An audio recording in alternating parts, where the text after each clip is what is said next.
Truthfully, what happens is, as children grow up, we start to educate them progressively from the waist up. And then we focus on their heads and slightly to one side. I think in the old days, you were better off. Because nowadays, they're all specialists. Everyone's becoming better and better. And less and less. And eventually someone's going to be superb. Like nothing.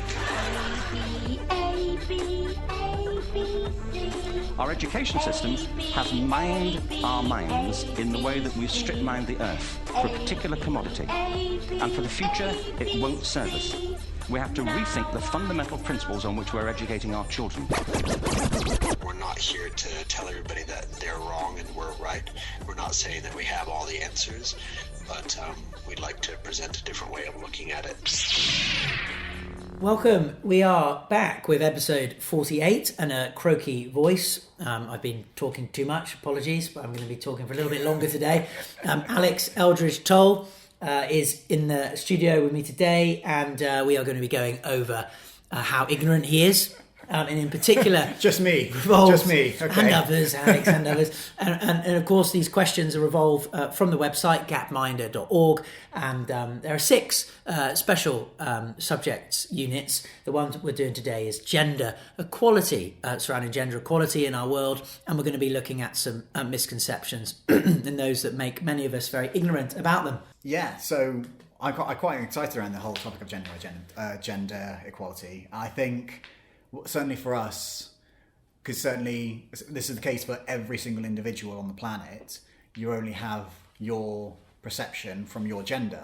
You can only come from the identity of a male perspective. It's not like you can have any, it's difficult to make any comments and sort of any say towards whether it be feminism or, sexual harassment, domestic violence, the list goes on. It's certainly interesting. I reckon, I want to say, maybe, as we've discussed in the series so far, a little bit of fudging. Let's see if this is fudged or not. Let's see if we are ignorant or whether this is truly fudged. So, question 1. Yeah, I wonder if I'm using the right term when I say fudge, but there has been a lot of fudge. Bit of black ink to sort of cover up a bit. Yeah, maybe they should call it Fudge Minder. I did mention, didn't I, this is from the Gapminder website, and all these questions are centred around the United Nations 17 sustainable goals for a bright, healthier and happy future. Right, give us away. Go away now. No, don't go away, but go ahead. So question 1. Yeah. Worldwide, what share of seats in national parliaments are held by women today? Ooh. So worldwide, what share of seats in national parliaments are held by women today? Okay. You have 5%, 15% and 25%. Which either way, all those numbers aren't they're not painting a pretty picture equal, towards equality. But obviously we are thinking around, unfortunately, if we want to try and get the most accurate answer, we'd know some parts of the world where women's rights are still up in the air. And so I'm going to go with 15, the one in the middle, but I'm going to change it and I'm going to go 25. And the reason I say I'm going to go 25 is because, again, this website does seem to want to promote that the world is much rosier than we misconceive it to be. And so I'm going to go for 25% of parliamentary... So seats in national parliaments are taken by females. So you reckon 25? Yeah, you are definitely not going to say this, are you? I was going to say 5. 5. Okay, let's go for it. Let's see. So you are right. It is 25. Well done. Yeah. See, you've been ignorant. You're ignorantly biased. I clearly think that. I mean, I think a lot. It's quite easy to get caught up in the negativity when you think about certain topics. And I think even in the last episode we were talking about education. Yeah. Certainly in a couple of those questions we got a little bit caught up in, and when you're passionate about something, it's easy to focus on the negativity rather than positivity. Yes, and fudge can be sticky. And 25%, however we play it, is still not good, Alex. So how many got that wrong, by the way?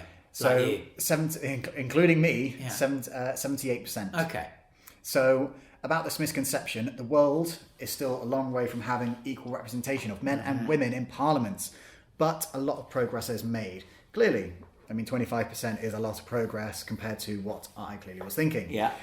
Today, every fourth seat is held by women. I mean, that's how percentages works. Sorry, maths teacher, sort of commenting on this sort of Carry on, breakdown. Tom. Carry on. But it is steadily increasing. Rwanda, I think I've said that right. Do you Rwanda, want to say one more time again? Because you packed like 3 into like 2 seconds. That was incredible. Carry on. Rwanda, I think I've said that right. Rwanda has the highest share of female politicians in parliament. Wow. And there is also equal shares of men and women in Cuba, Bolivia, and the United Arab Emirates. Ooh. This was big.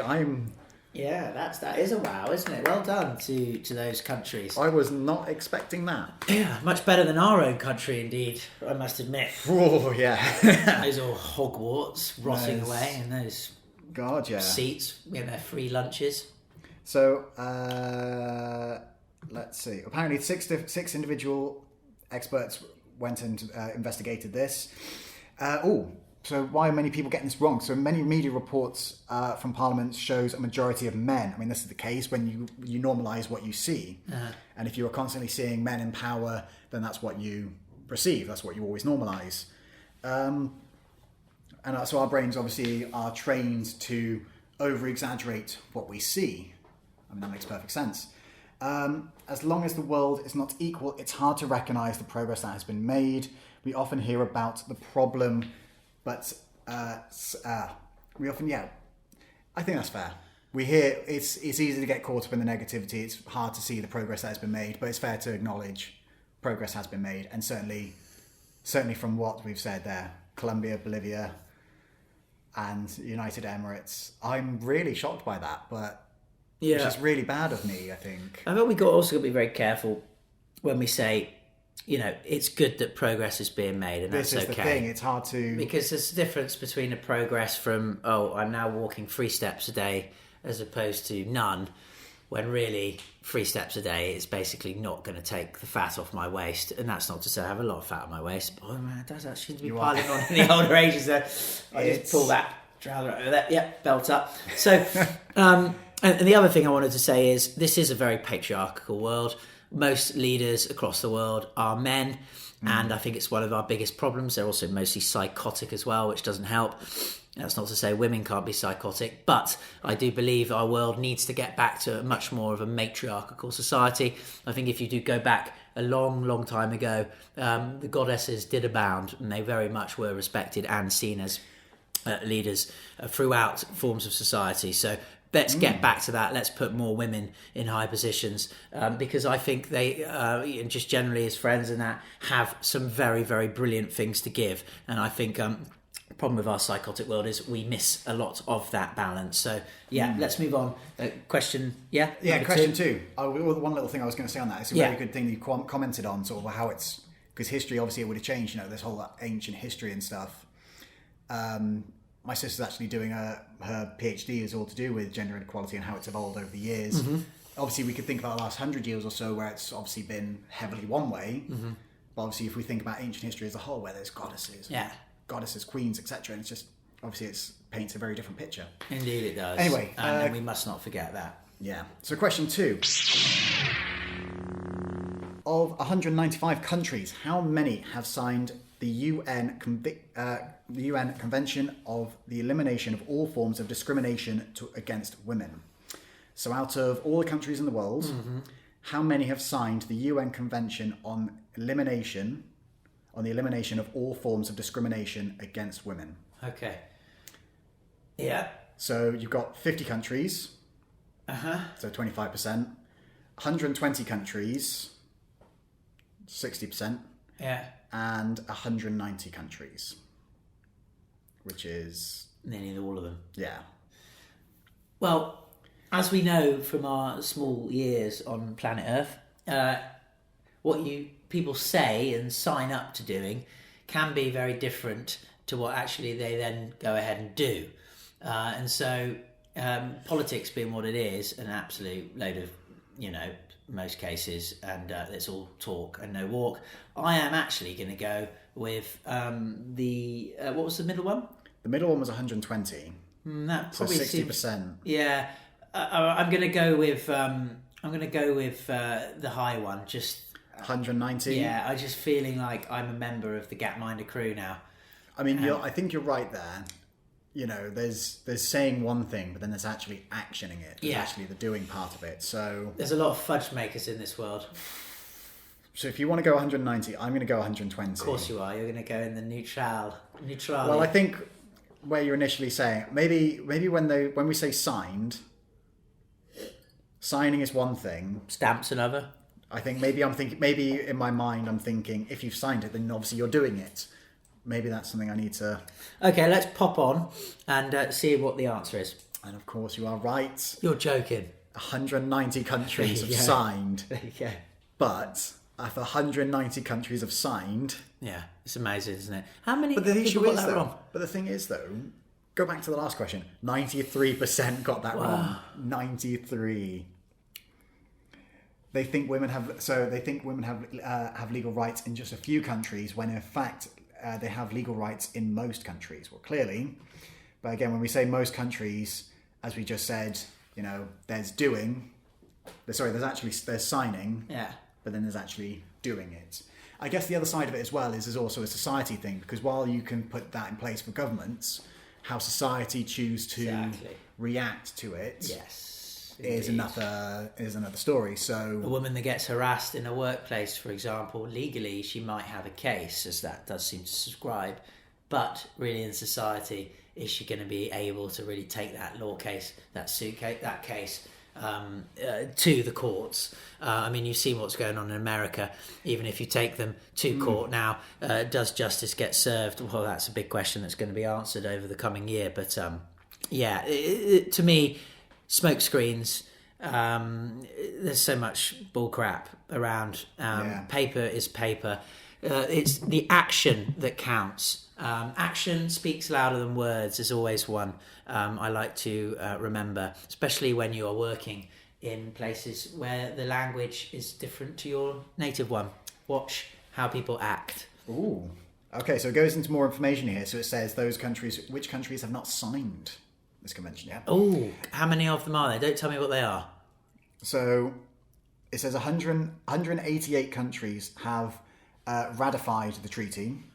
2 countries signed it. But Did you say ratified or ratified? I said ratified. I meant to say ratified. Ratified, yeah. It's okay, fine. Sorry, It is an English show, but it's not an English language show. Carry on.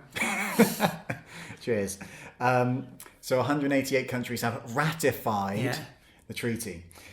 2 countries signed it, but not ratified it.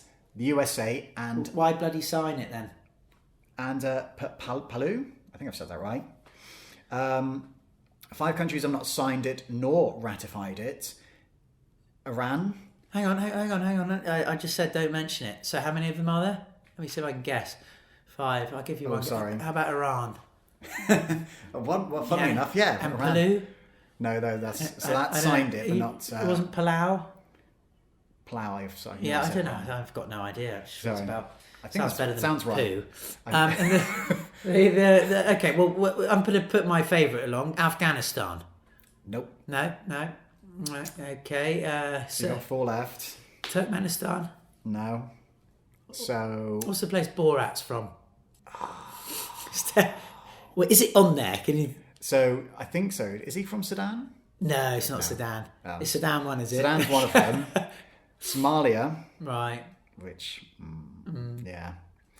And the Holy See and Tonga. The Holy See? I kid you not, that's what it says. Oh, the Holy See. The Holy See. Oh, I see. Where you're looking. Right. That's what it says. Where our actual studio is based. Okay, wonderful. Well, good to know. Really good to know. Well, let's move on, shall we? To the third one there. And yes, action does speak louder than words. As we've said. How many companies in the world have a woman as top manager or CEO? Good question. How many companies in the world have a woman as a top manager or CEO? Far too few, I'm sure. What's the answers? 2%. 10% or 18%. Okay. As you have been bambling on in this podcast, and we need to move on swiftly, I'm going to go with the last one, which is what? 18%. Yeah, 18%. What do you reckon? Yeah, I reckon you're. Come on. I reckon you're right. Which is still terribly bad. 18%. You're right. It's. People probably think it's a lot less than that, don't they? It's 98%. Yeah. Sorry, 89% got that wrong. But still, these people aren't ignorant. I think they're very aware that there's a misbalance, and it still is misbalanced, even with the correct answer. It is misbalanced, and the other thing as well, as we said earlier, what you see is what you normalise. Yeah. You know, if you see it all the time in media, if you see it all the time in news, tabloids, whatever it may be, it's obviously what you consider to be normal. Yeah, and I think, but there's a difference between what you see in the mainstream media, which most of us are focused in, and what you see in your life, as in the media before you, as in who is in your work group, who is in your friends' work groups. You know, that's real evidence, isn't it? Like if I was to drop something large and heavy on your foot, I would know that that's caused a bad effect to you. So mainstream media is secondary evidence. It's most of it, I do have to think it needs to be taken with a very large bit of salt, Himalayan, extra fine, pink, if possible. But yes, Absolutely. there you go then, 18%. It should be a lot more. It really should. And that's something that we all need to put right. Okay. Ooh, here's an interesting fact at the end. Businesses that run by women seem to generate high profit than average companies. Are you looking to further your career in education? Teach Now offers a convenient online teacher preparation and master's degree program completed anywhere in the world. Reach now for Teach Now. Ain't no time for defeat now. Teachers get off your seats now. Future generations need you now. Work with people all over the world in a collaborative, activity-based teaching environment. To learn more, visit teach-now.edu. Expertise that is really outside of the box.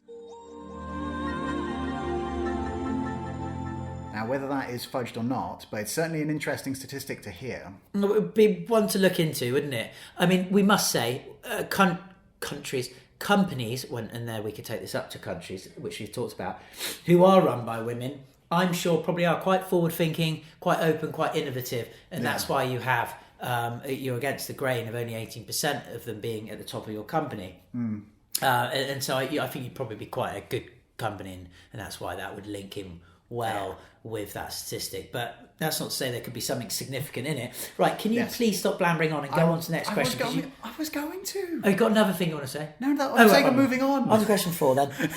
Lovely. Yeah, far away. Worldwide, which of these contraceptive methods is most used by women?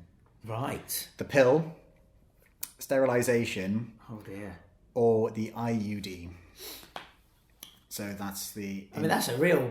I didn't think you'd be asking a question on contraception.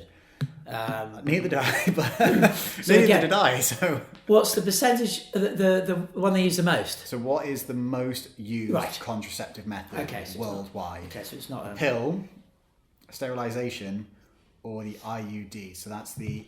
I'm going to hopefully say this correct, as I've said many things incorrectly this one. Intratuline device. I've said that wrong. Intrauterine device. Yes, it's the little anchor that they put up there. So I mean, I would go. I think the misconception here is we would say the pill, wouldn't we? Just from what we've seen, you know, girlfriends and whatever through the day, you hear family they use the pill. They're on the pill, and it's not going to be then, is it? I think that's the misconception. I think when we say worldwide, there's two sides to it though. Because worldwide, we're talking about countries where, you know, genital mutilation happens. Yeah. As horrific as that. It's horrific. I mean, I really hope it's not the middle one, sterilisation. That's what we'd hope. But again, we're thinking about every country in the world here. I gotta say pill. I can't think negatively. I have to think positively for this question. Yeah. Okay. Let's go with the pill then. Let's hope the rainbow actually shines through. Oh no. Sterilisation. Yeah. Oh jeez. Oh no. That's terrible, isn't it? That makes me so sad. Come on, read some blurb on that. I don't know if I can. The pill is in the spotlight. So that's the correct thing. This pill is in the centre of our attention. It's reversible. Then 95% got this wrong. Yeah. A lot of everything what we said, and a lot of public communication about family planning or targets around the pill, and which obviously delays childbearing. For them, sterilisation is not an option. I don't know how well off I'm going to be able to read this. So here we go. Okay, here's some figures. So among women aged between 15 and 49 worldwide who wish to avoid becoming pregnancy, 26 rely on sterilisation. 17% rely on the IUD, and then 16% use the pill. Any idea on countries? It doesn't say countries. Got no pertain. This doesn't say the countries, which is what concerns me a little bit about the data. I don't know how to respond with this question, because it's quite damning, isn't it? It's. I kind of think at the end of the day, it's your free choice what you want to use to stop yourself getting pregnant. But I wonder if those women who've actually chosen sterilisation, was it really their informed choice? This is the thing. You'd have to be really because to when do you that, say you say choice, sterilisation. Maybe this is a misconception about what sterilisation is, but I thought sterilisation is done, dusted. You're never gonna bear a child. And I mean, if I'm wrong, I kind of hope I'm told. But sterilisation doesn't get much attention in the media. Well, the pill's gotten a lot of attention. We've only asked this question in the UK, where sterilisation is not that common. If this question had been asked in regions where sterilisation is more common, such as parts of Asia, Latin America, no touch of Africa there, most likely more people would be more correct about it. And why is this a problem that people are wrong about this? The option to be sterilised is not considered by many, as they think it's not so common. In some countries, sterilisation is very common, and in others it's not. This shows that the local culture and social conventions are probably guiding contraception decisions rather than the medical evidence. And that for me is quite deep. And I think we almost think, don't we, that some person that's got sterilised hasn't been informed of that, or they've been forced to do it. And my instinct tells me that's the case. Maybe there is something else where culturally they feel as a woman that they should be sterilised, or I don't know, something, their family or where they come from. I don't know. I'd like to think that's not the case. I mean, I just can't believe that, and I think this is really interesting. It's been highlighted, and anyone listening now who's heard of genital mutilation and things like this, it's something to become a lot more aware of. I know you might wince, but this kind of thing has to be stopped. It's true, though. And conspiracies abound, of course. Another one is that this very, very quick inoculation they have for the CV virus. I won't mention it in case we get taken off air, because it has potentially terrible things in it. It hasn't been scientifically researched and trialled like any other vaccination. And there has been talk of it having a sterilisation component in it. Wouldn't that be a coincidence, considering we are often told, yes, that we have too many people on this world, and things like this. So move on from that, because that does bring up quite a lot of terrible things there. But thank you, Alec. I didn't know that was the case. So there you go. The biggest, most common choice of not having a baby, it's not the pill or the IUD, it's to be fully sterilised forever. So wonderful. That's really not wonderful news. Move on to question 5, please. Okay, so up to 1999, 18 countries were led by a woman or a female head of state or government. 18, right? What is the number now? So, in other words, how many countries in the world are run by a female head of state or government? Right, so 18 in 1989. Correct. Interesting choice, 1989. 1980. No, 1980. No, 1990. I'm really sorry. It is 1990. Yeah, 1990. I'm being horribly wrong. And fine. You're good at packing the fudge. 1990. Whoa, okay, we're saying, what joke are we going with here?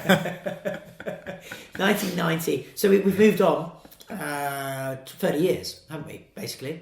Yeah. And we're saying, what are the options? You didn't, So we've got 29. Yeah, so kind of, Quite low. kind of doubled. 53 Yeah. or 78. 29, 53 or 78. Again, 78 isn't that good, but it's much better than what it was. I'm going with 78. I would say so the same as well. But the fact is, it said, led by female head of state or government. I wonder, though, if the... all right, 78? Yeah. What did you wonder? Yeah, 78. I was wondering... 78. 78. I was wondering if there was sort of like double standard within the wording. I was wondering if there was like, could it be... Fudginess, yeah. Yeah. Okay, we're going to continue using that word for as long as we can until until we get an email telling us otherwise. But yeah, I mean, most people can recall some elect leader who is a woman, but most people haven't realised the rapid change in the global trends after 1990. Mm-hmm. I mean, that's fair. I mean, that's crazy to think that 30 years ago, only 18 countries had that, and now we are nearly 4 times that number in 30 years. Is that good? Is that bad? That's not for me to say. Well, 78 out of, 190 odd countries there are. I mean, again, it's not being a head of state or parliament or something. It's head of state or head of government. It's got to be diverse through all chains of society, through all levels, whether it be a local shop or a corporate company or an SME, a government, whatever. It has to be all the way through, and it's clearly not. At the moment, but yes, again, progress has happened since 1990. We do, that's the one thing we have to remember. Progress has been made. It's just whether we are happy with the amount of progress that has been achieved. Question number 6. In how many countries of the world, so 195 countries, in how many countries is marriage under the age of 18 legally possible? In how many countries is marriage under the age of 18 legally possible? Right, wow. 19, 79, or 139? I mean, 139 is a big number, and we're coming from a country where 18 is the minimum legal age for that. Mm-hmm. Very small country. It's a very small country. And it's a country with different. Even if we compare the UK to the rest of Europe, it's slightly different in terms of some of its values. Like we think about the legal age to drink, to have sex, etc. It's very different from that perspective. Is it?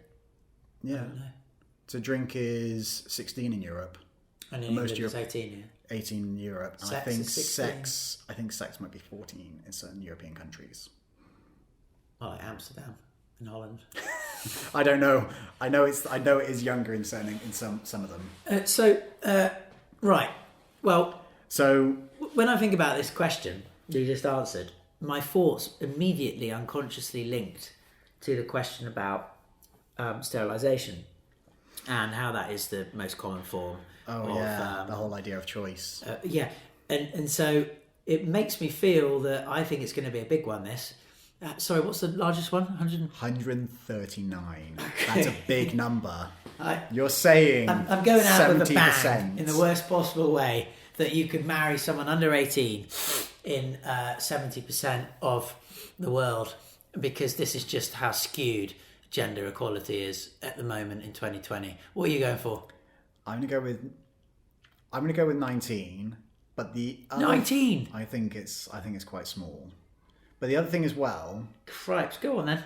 The other thing as well is I'm wondering if... because it says marriage, it doesn't specify same-sex marriage as well. So I'm wondering if that might be a factor to consider. Because we know in certain countries, to have same-sex marriage, it's a different age compared to... Yeah, anyway, I don't know. Yeah, it might be nothing. It might be nothing. Anyway. Yeah. So you think 130... Oh no, you are right. That's 139 countries. 139 countries. 90% of people got this wrong. Really? And do not realise how many countries allow child marriage. 139 allow child marriage. Yes, I mean, it's not to be laughed at, really. What the actual fudge? I think most people, if they could... And I say this about a lot of things. the questions about how our world is run, who it's run by, where's it going, has it been planned, all these interesting questions, who we are, where we're from, what we're here to really do as we balance in this thing they call space and revolve around this thing they call the sun. I think people would be shocked if they just took some time out of their day each week to go down the rabbit hole as Alice in Wonderland did and look at the other side. Look at the non-mainstream information that's out there, everyone. This is the information age. A lot of it's been brought down now, I have to say, for interesting reasons that you should very much question. Everyone should be entitled to their opinion as long as they're not, hurting someone. But then what's hurting? I would say probably physically or psychologically tormenting them. But that's the great thing about the information age. You don't like it, you can switch off, just as you can for this episode of the podcast. And so I really feel that there are a lot of things on this stuff, when we're talking about children, when we're talking about how women are treated, that people just don't get. And it is a disgusting world, a psychopathic world that we are living in. And we need to all become a lot more aware of this as we move very quickly into the next year, into 2021, and really start to know what's going on for sure. Do you want me to give you a little bit about the misconception then? It's quite short. So many countries have legal exceptions that practically mean they don't have a minimum age for marriage. Without laws that prevent child marriage, young girls can be forced into situations that disempower them and deprive them of education, healthcare and safety. So again, this links back to that education question we had earlier.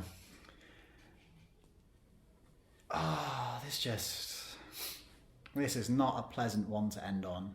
Well, I think actually a lot of this gender equality has not been too pleasant at all, actually. One is something I'm very passionate about, but just this one has been really interesting, but I'm just, certainly mentally drained from this one. I can tell, but even gapminder.org hasn't been able to flower this one up and put sparkly, glittery bits on the shit, has it really? And I think, certainly in some questions, because that's the other thing we discussed, there's the whole, governments, it was like, 190 or so have signed that, discrimination, whatever it was. Some have signed, haven't even ratified. What's the point of signing if you're not going to ratify? And the other thing as well is how society accepts it. There needs to be laws against discrimination. There needs to be laws against, that is socially, to make sure that it is safe and socially acceptable for women to be, just to be themselves, essentially. And even when we think about for anyone to be themselves. Exactly that. Sorry, not here I am now discriminating, saying only women. Oh. My bad. But domestic violence and sexual harassment are a big one that occur in every pocket of the world. What is a law if you don't enforce it? Unfortunately. And I'm not a huge want of enforcing of laws, or a lot more laws. I mean, maybe, the way it's going at the moment, 5 years' time, you won't be able to, hold a glass of wine with your right hand. It has to be with another one or something like this. It's getting so crazy, all these laws. But, there are fundamental laws, fundamental equal rights, laws, jurisdictions that are very, very important for us to follow all over the world. But again, Alex. So 61 countries do not have a minimum age. Yeah, 61 countries. Sorry, I interrupted you. But I was just going to say, with the whole issue of gender, which we're talking about, is some societies, through their religious beliefs, do feel that women just aren't equal. And I'm just focusing on women here. And that is just a fundamental core belief that the whole culture believes in. And so how do you change it? I'd say it has to change from within. There has to be a change. And you would say as the world becomes more globalised, it should become more accepting, or should become more aware of what other people, other nations, other cultures are doing. And so I believe, as this has shown, and as the series of podcasts we've done has shown, progress is being made Could it be better? Yes, it could. And I do hope that these podcasts, however short or long they are, we'll cut this now, has done a little bit. So there we go. Thank you, Mr. Toll. We'll be back for the final one with this soon. So until then, this, as always, is China Jedi, people. If you're an English-speaking teacher from anywhere in the world and you have a bachelor's degree but need an official and accredited teaching license to get a job, get a visa to teach abroad, or most importantly to learn all those things you wish you knew before you stood in front of 30-plus students, then reach now to Teach Now and secure a professional US District of Columbia license in as little as 9 months. Online in no time, low cost, high quality. Teach Now. Get in the game. Immediately receive a $100 discount off your tuition by signing up to the Teach Now program via the link www.teach-now.edu/China Jedi. May the smile be with you.